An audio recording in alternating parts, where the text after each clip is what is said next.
Hi everyone, so today we are going to do chapter number 1 chemical reaction and equation की NCERT exercise.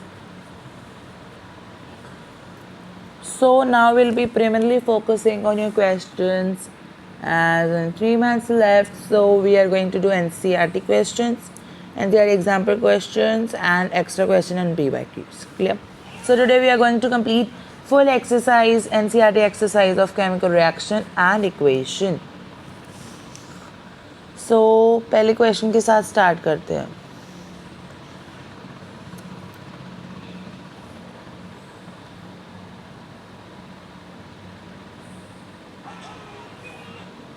C why should magnesium ribbon be clean before burning in air. अब ये कह रहा है कि magnesium ये ribbon को burn करने से पहले उसको हमें रब क्यों करना चाहिए, क्लीन क्यों करना चाहिए. So magnesium is a very reactive metal. तो देखो मैग्नीशियम क्या है, रिएक्टिव है.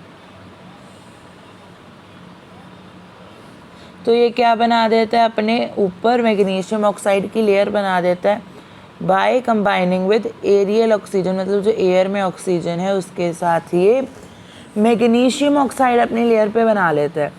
तो हम क्या करते हैं, सैंड पेपर से रब कर कर इसको क्या करते हैं, क्लीन कर देते हैं कि MgO की जो लेयर है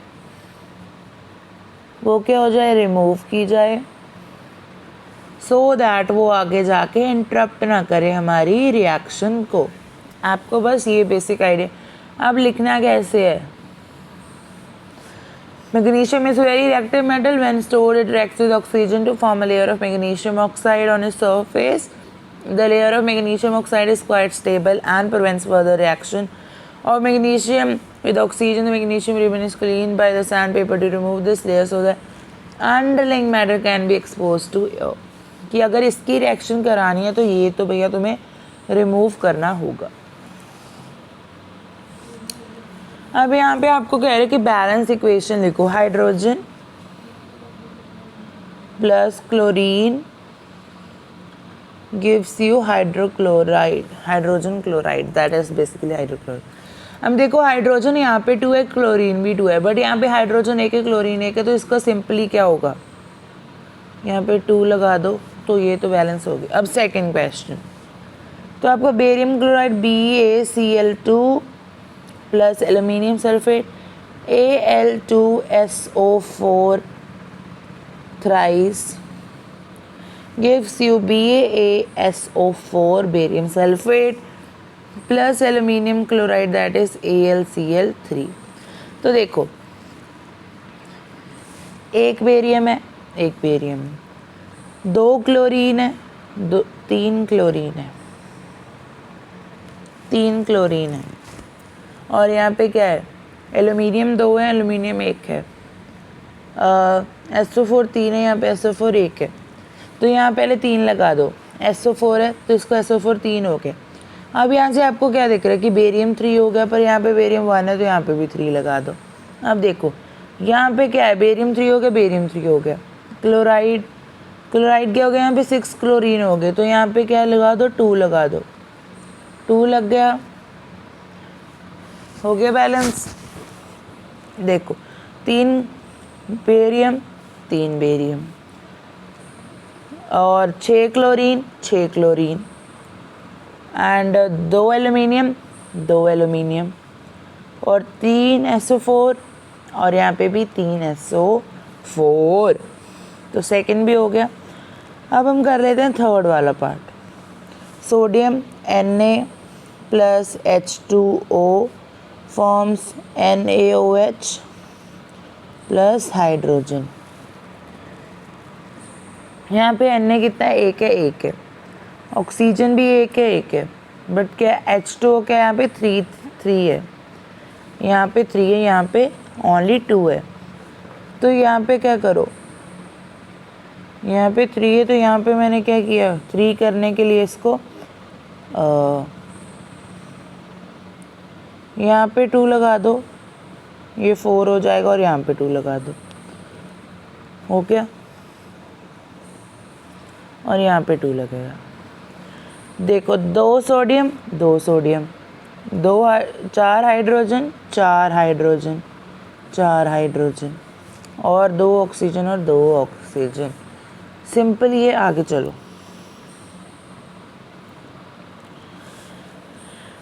right a balance chemical equation, state the symbols. Symbols भी आपको स्टेट करने हैं, स्टेट के सिंबल की। एक्वस है, सॉलिड है। तो solution of barium chloride, barium chloride लिया मैंने BaCl2, एक्वस होगा। देखो यहाँ पे आपको सोल्यूशन कहा गया तो मतलब एक्वस ही होगा। फिर Na2SO4 क्या है आपका, सोडियम सल्फेट इन वाटर है, तो ये भी aqueous. Reacts with insoluble barium sulphate, insoluble है, यहाँ तो आप इसको क्या लिख सकते हो, PPT लिख सकते हो, यहाँ पे आप इसको सॉलिड लिख लो।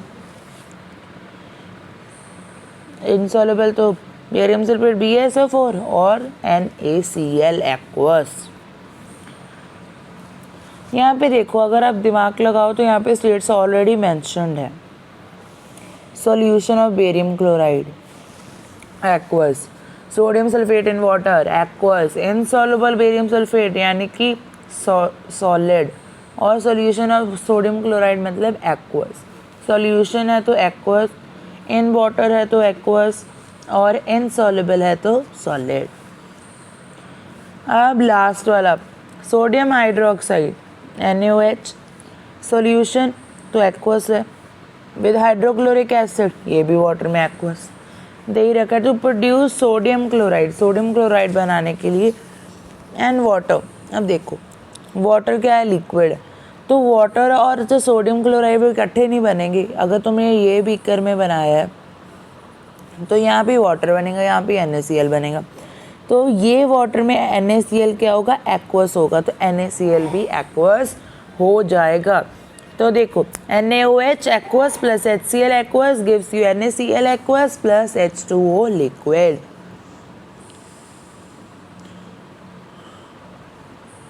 फिर आपके पास है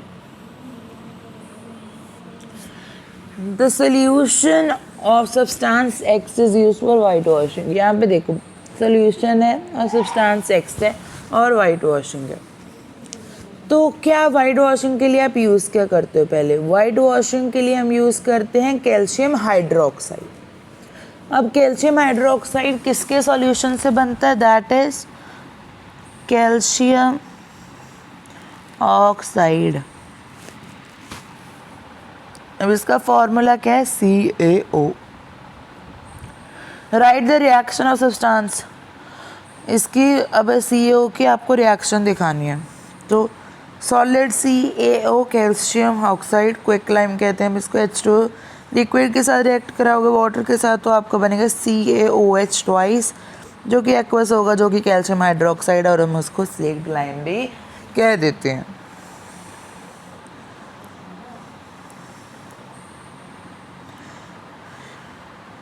Why is the amount of gas collected in the test tube in activity 1.7 double the amount of collected in other? Name this gas. तो ये मुझे लगता है कि एक्टिविटी है इलेक्ट्रोलाइसिस वाली। अब ये कह रहे हैं जो अमाउंट है वो वन टेस्ट ट्यूब में डबल क्यों है दूसरे की। देखो H2 होता है भैया, अगर ये टूटेगा तो 2 H बनाएगा और 1 ऑक्सीजन बनाएगा, तो ये डबल ही होगा at water H2O contains 2 parts hydrogen and oxygen, therefore amount of hydrogen and oxygen produced electrolyte water is 2:1 during electrolysis. Hydrogen goes on one test tube and goes on another. The amount of gas collected in one test is double the amount of collect. मतलब क्या भैया, H2O टूटेगा तो एक पे क्या होगा, 2 होंगे एटम और एक पे सिर्फ 1 होगा।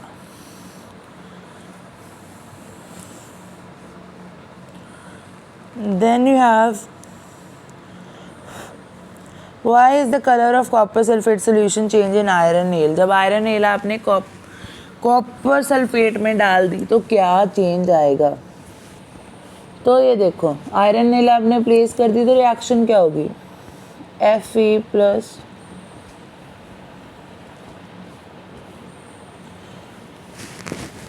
Fe plus CuSO4 gives you FeSO4 plus copper, balance तो है ही। अब ये देखो यहाँ पे इसका ये क्या है, मोर रिएक्टिव है, तो ये कॉपर को क्या कर देगा, डिस्प्लेस। अब बात की गई है कलर चेंज की, तो आपका जो कॉपर सल्फेट होता है ये इसका कलर क्या होता है, ब्लू होता है, और इसका कलर क्या होता है, ग्रीन होता है, और इसका कलर क्या होता है, इसका आपका होता है ब्राउनिश, और आयरन का आपको होता है सिल्वरिश ग्रे। अभी आपको क्वेश्चन में पूछा क्या गया है, दैट इज कि कॉपर सल्फेट का कलर होगा ब्लू से ग्रीन, और जो आपका कॉपर है वो आपको आयरन नेल पे कलेक्टेड मिलेगा, कलेक्टेड ऑन आयरन नेल। देखो, the blue colour of copper sulphate fades and green colour appears. अब देखो, give an example of double displacement reaction in other than given in activity 1.10। हो गया आपका, sodium carbonate लिया, calcium chloride के साथ react कराया, कटायन एंड आयन चेंज हो गए, इसका कटायन गया इसका कटायन गया इसके आयन के साथ, इसका आयन गया इसके कटायन के, तो कैल्शियम कार्बोनेट बन गया और सोडियम क्लोराइड बन गया। क्लियर। अब आपका आ जाता है identify the substances that are oxidise and that are reduced in following reaction. तो यहाँ पे देखो, यहाँ पे Na है, ऑक्सीजन ऐड हुई है, तो आपका जो सोडियम है Na वो क्या हुआ है, ऑक्सीडाइज हुआ है।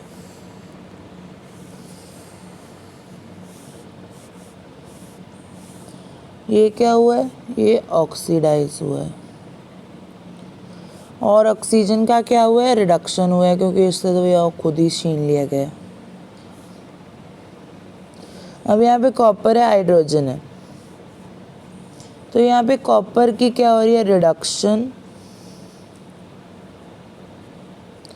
और हाइड्रोजन की क्या हो रही है, ऑक्सीडेशन। तो ये देख लो सेकंड पार्ट का भी, कॉपर रिड्यूस हो रहा है, कॉपर ऑक्साइड रिड्यूस हो रहा है, हाइड्रोजन ऑक्सीडाइज हो रहा है।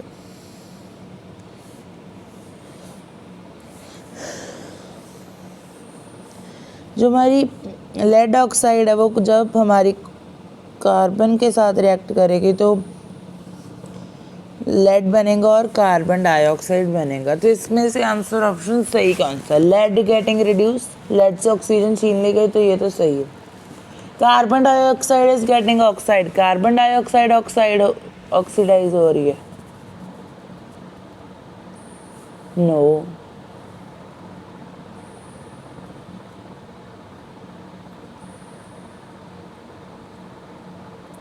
सॉरी, गलत हो गया। ओके, फिर से करते हैं।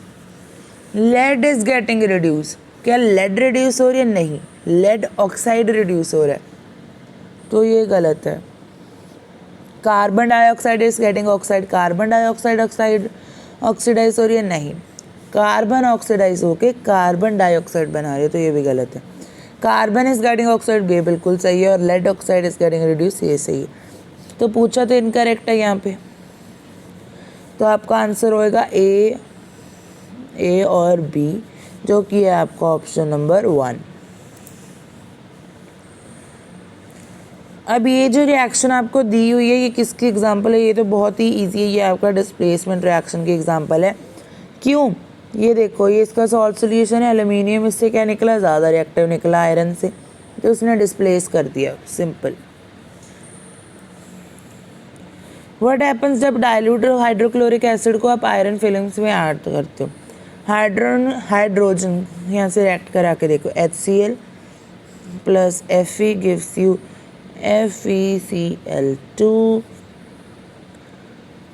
प्लस हाइड्रोजन, तो हाइड्रोजन गैस बनेंगे और आयरन क्लोराइड बनेगा, क्लोरीन गैस नहीं, ये भी गलत, ये भी गलत, ये भी। तो आपका आंसर आ जाएगा ए ऑप्शन, FeCl2 आएगा। हल्का से यहाँ पे फॉर्मूला गलत होगा, यहाँ पे ये याद रखना, FeCl2। What is a balanced chemical equation? Why should be chemical equation be balanced? Balance क्या होता है? जिसमें नंबर ऑफ एटम्स क्या हो, लेफ्ट हैंड साइड और राइट हैंड साइड में सेम हो। हाँ भाई, बैलेंस क्यों करना चाहिए? क्योंकि भैया law of conservation of mass को हमें क्या करना है, फॉलो करना है। उस देखो पढ़ो, a reaction which has equal number of atoms of all elements on both of the sides of chemical equation is called balanced chemical equation. The law of conservation of mass states that mass can neither be created nor be destroyed. Hence, in a chemical reaction, the total mass of reactant should be equal to total mass of product. It means that total number of atoms of each element should be equal on both sides of a chemical equation. Hence, it is for this reason that chemical equations should be balanced. Fifth question, अब हमें फिर से इन chemical equation को पहले तो translate करना है। आपको वर्ड इक्वेशन दी हुई है, आपको नहीं, आपको स्टेटमेंट दी हुई है, आपको उसको केमिकल इक्वेशन में चेंज करना है और फिर उसको बैलेंस करना है। Hydrogen gas H2 combines with nitrogen N2 to form ammonia, that is NH3। अब देखो, यहाँ पे नाइट्रोजन एक है, यहाँ पे नाइट्रोजन दो है, यहाँ पे हाइड्रोजन दो है, यहाँ पे हाइड्रोजन तीन है। तो यहाँ पे मैंने नाइट्रोजन को दो बनाने के लिए दो लगा दिया, तो यहाँ पे क्या हुआ, हाइड्रोजन क्या होगी, 6 होगी, तो यहाँ पे 3 लगा के हाइड्रोजन को भी 6 कर लो। Clear? Then second, hydrogen sulphide gas H2S burns in air to give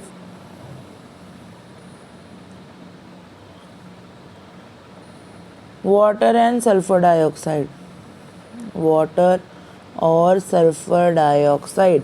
तो इसमें ऑक्सीजन यहाँ पे 2 है, यहाँ पे ऑक्सीजन 3 है, यहाँ पे हाइड्रोजन 2 है और सल्फेट तो बैलेंस ही है। तो यहाँ पे आप क्या करो, यहाँ पे मैंने 2 लगा दिया और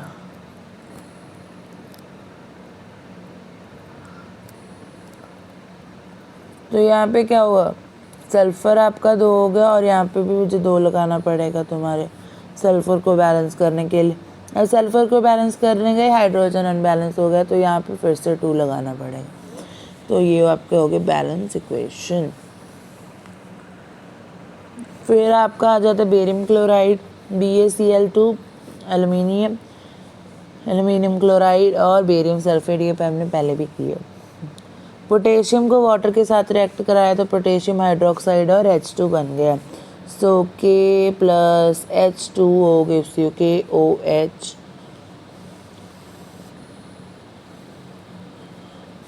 यहाँ पे देखो हाइड्रोजन 2 3 यहाँ पे ऑक्सीजन और ये बैलेंस्ड है, तो इसको बैलेंस करने के लिए मैंने यहाँ पे 2 लगा दिया और यहाँ पे 2 लगा दिया, तो यहाँ पे K हो गया, तो यहाँ पे 2 लगा दिया। You just need to make the number equal। अब इसको भी बैलेंस करना है।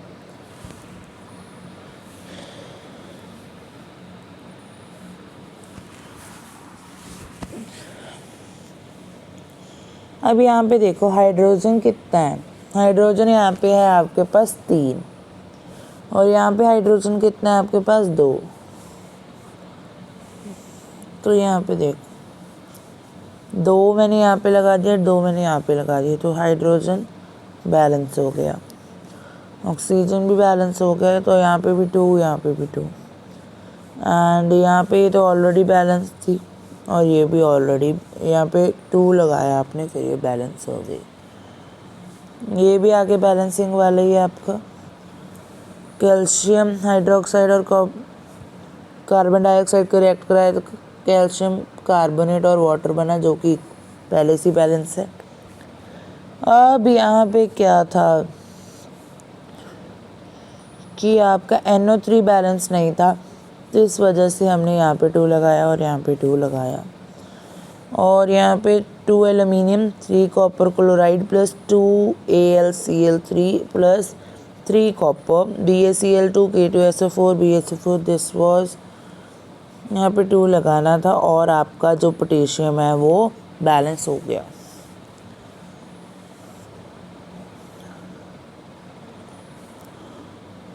तो पहली रिएक्शन है आपकी डबल डिस्प्लेसमेंट, सेकंड है डीकम्पोजिशन, तीसरी है कॉम्बिनेशन और चौथी है डिस्प्लेसमेंट रिएक्शन। तो देखो पोटेशियम ब्रोमाइड KBr को आपने रिएक्ट कराया बेरियम आयोडाइड से, बेरियम आयोडाइड BAI, एंड फिर बन गया आपका पोटेशियम आयोडाइड उसके साथ बेरियम ब्रोमाइड। फिर जिंक कार्बोनेट ZnCO3 बना दिया आपने ZnO प्लस CO2। फिर hydrogen plus chlorine hydrogen chloride मतलब बन गया H2 plus Cl2 is equal to 2HCl। फिर magnesium Mg plus HCl gives you magnesium chloride MgCl2 plus hydrogen. What does one mean by exothermic and endothermic reactions? देखो exothermic reactions वो reactions होती है जिसमें heat आपकी release हो, और endothermic reaction को होने के लिए हीट या फिर कोई भी टाइप ऑफ एनर्जी क्या है वो रिक्वायर होती है। अब देखो chemical reaction that release energy in form of heat lights और sound are called exothermic reaction. Example mixture of sodium and chlorine to yield table salt Na plus half Cl2 लगाओगे तो NaCl बनेगा plus 411 kilo joule of energy. In other words, combination reaction or exothermic reaction that absorb energy or require energy in order to proceed are called endothermic reactions. For example, in process of photosynthesis, plants use the energy from the sun to convert carbon dioxide in water to glucose and oxygen. 6 carbon dioxide plus 6 H2O sunlight C6H12 O6 aqueous plus 6 oxygen. Why respiration is considered an exothermic reaction? Explain. जो energy होती है वो require होती है support life energy in a body is obtained from the food we eat during digestion. Large molecules of food are broken down into simpler substances such as glucose. Glucose combined with oxygen in the cells and provide energy. The special name of combustion reaction is respiration. Since energy is released in whole process is an exothermic reaction. C6H12 वो 6 glucose है आपका जो oxygen के साथ react करके carbon dioxide water और energy release करता है। Why are decomposition reaction called opposite of combination reaction? Write the equation for these reactions. Decomposition reactions are those in which a compound breaks down to form two or more substances. These reactions require a source of energy to proceed. Thus, they are the exact opposite of combination reaction in which two or more substances combine to give a new substance with release of energy. Decomposition reaction है AB plus energy दोगे तो A plus B बनेगा। जैसे कि H2 है उसको electrolysis करोगे तो 2H2 प्लस ऑक्सीजन बनेगा। बल्कि कॉम्बिनेशन में क्या होगा A प्लस B क्या करेगा AB बना के आपकी एनर्जी रिलीज करेगा। जो आपका H2 है प्लस O2 है वो H2O प्लस एनर्जी बना देता है। Write one equation for each decomposition where energy is supplied in form of heat, light and electricity. तो आपका थर्मल की एग्जांपल होगी फेरस सल्फेट को जब आप हीट करोगे तो फेरिक ऑक्साइड, सल्फर डाइऑक्साइड और सल्फर ट्राईऑक्साइड बनेगा। लाइट की आगे आपकी AgCl लिख सकते हो या फिर AgBr लिख सकते हो, वो AgCl2 में Ag प्लस Cl2 में टूट जाएगा। इलेक्ट्रिसिटी की वजह से एल्यूमिनियम ऑक्साइड है, एल्यूमिनियम और ऑक्सीजन में टूट जाएगा। वाटर का भी आप सिंपली एग्जांपल दे सकते हो। Difference between displacement and double displacement. In displacement reaction, a more reactive element replaces a less reactive element from the compound. A plus B X है, तो ए रिएक्टिव है बी से, तो ए एक्स बन जाएगा और बी अपने सॉल्ट सोल्यूशन से बाहर निकल जाएगा। और जो डबल डिस्प्लेसमेंट रिएक्शन है उसमें दो एटम्स और ग्रुप ऑफ एटम्स स्विच करते हैं कि वो नए कंपाउंड बना सकते हैं। जैसे A B plus C D है, तो ए सी के साथ चला गया या फिर ए डी के साथ चला गया एंड बी सी के साथ चला गया। डिस्प्लेसमेंट की एग्जांपल होगी कॉपर सल्फेट की Zn के साथ जिंक के साथ रिएक्शन, तो बना लेगा जिंक सल्फेट और कॉपर। डबल डिस्प्लेसमेंट की example sodium sulphate plus barium chloride, barium sulphate plus NaCl। In the refining of silver, the recovery of silver from the silver nitrate solution involved displacement of copper metal. Write down the reaction involved. Silver nitrate है 2AgNO3, copper के साथ react करवाया तो copper nitrate बन गया और silver आपका बाहर निकल गया। What do you mean by precipitation reaction? Explain by giving examples. अब जो रिएक्शन होती है जिसमें एक इनसॉल्युबल सॉलिड बनता है उसको हम प्रेसिपिटेशन रिएक्शन कहते हैं। सोडियम कार्बोनेट को अपने कैल्शियम क्लोराइड के साथ रिएक्ट कराया तो जो कैल्शियम कार्बोनेट बना है वो आपका प्रेसिपिटेट है और सोडियम क्लोराइड एक्वसली बना है।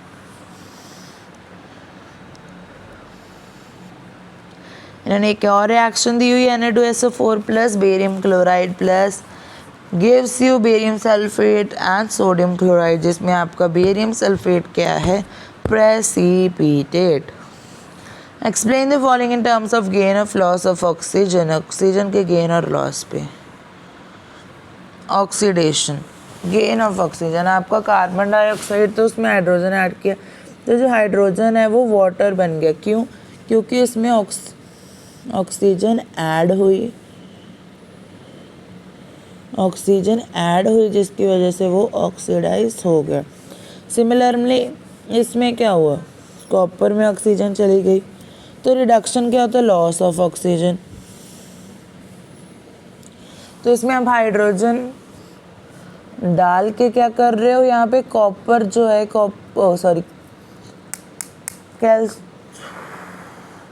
कार्बन डाइऑक्साइड है वो किसमें, कार्बन मोनोऑक्साइड में चेंज हो रहा है। मतलब क्या है, एक ऑक्सीजन एटम आपका क्या हो रहा है, रिड्यूस हो रहा है, रिमूव हो रहा है, तो क्या हुआ, रिडक्शन हो गई। यहाँ पे क्या हो गया, कॉपर ऑक्साइड में से क्या निकल गई, ऑक्सीजन, और ये क्या होगी, रिडक्शन।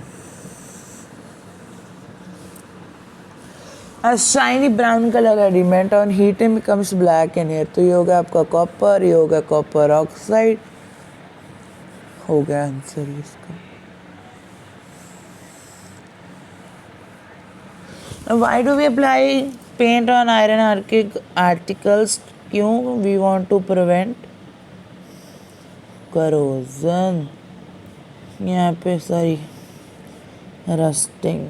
वैसे करोजन तो लिख ही सकते हो बट अगर आपके पास उसके लिए स्पेसिफिक टर्म है तो आई डोंट राइट। और जो आयरन आर्टिकल है क्यों पेंट करते हैं, क्योंकि व्हेन पेंटेड जो आयरन आर्टिकल है वो मॉइस्चर और एयर के कंटेक्ट से कट ऑफ हो जाता है और जो रस्टिंग है वो प्रिवेंट हो जाती है और रस्टिंग नहीं हो पाती। Oil and fat containing foods are flushed with high nitrogen, why? क्योंकि जो नाइट्रोजन है वो इनर्ट गैस है, वो रिएक्ट नहीं करती। ऑन दी अदर हैंड जो ऑक्सीजन है वो रिएक्ट कर जाती है और फूड को रेंसड बना देती है। जो बैग्स यूज्ड होते packaging are flushed with nitrogen to remove, oxygen को रिमूव करने के लिए नाइट्रोजन ऐड कर दो, और जो ऑक्सीजन नहीं ब्रैकेट में होगी तो रेंसिडिटी ऑफ रेंसिडिटी को अवॉइड करने के लिए। अब जो आपका एक एग्जांपल दे दो भैया करोजन और रेंसिडिटी के। करोजन का आयरन को ऑक्सीजन के साथ रिएक्ट कराओगे और आपके पास वाटर से कराओगे तो हाइड्रेटेड आयरन ऑक्साइड बनेगा, दैट इज Fe2O3ZH2O। यहाँ पे ये क्या है, N एटम्स हैं और वाटर ऑफ क्रिस्टलाइजेशन। जो हाइड्रेटेड आयरन ऑक्साइड है वो रस्ट है। रेंसिडिटी क्या है, इसको प्रोसेस है ऑक्सीडेशन का और फैट्स और ऑयल्स का। जो फैट्स एंड ऑयल्स होते हैं उसका आपको जब ऑक्सीडेशन होता है तो हम उसको रेंसिडिटी कह देते हैं, जिसकी वजह से टेस्ट और स्मेल में चेंज आ जाता है। और ये अवॉइड की जा सकती है अगर आप एयर टाइट कंटेनर में स्टोर करोगे, रेफ्रिजरेटर में फूड स्टोर करोगे, एंटीऑक्सीडेंट डालोगे और स्टोर करोगे फूड में नाइट्रोजन इन्वायरमेंट में। क्यों? वहाँ पे ऑक्सीजन नहीं होगा। देन इसके साथ आपकी सारी NCERT एक्सरसाइज और टेक्स्ट क्वेश्चन हुए ख़त्म। NCERT एक्सरसाइज टाटा bye bye. So thank you for watching this video, hope you like it. And इसके साथ आपकी NCERT एक्सरसाइज भी कर तो होगी। मिलते हैं अगली वीडियो में NCERT एग्जाम्पल के question chapter chemical reaction and equation. Thank you for watching.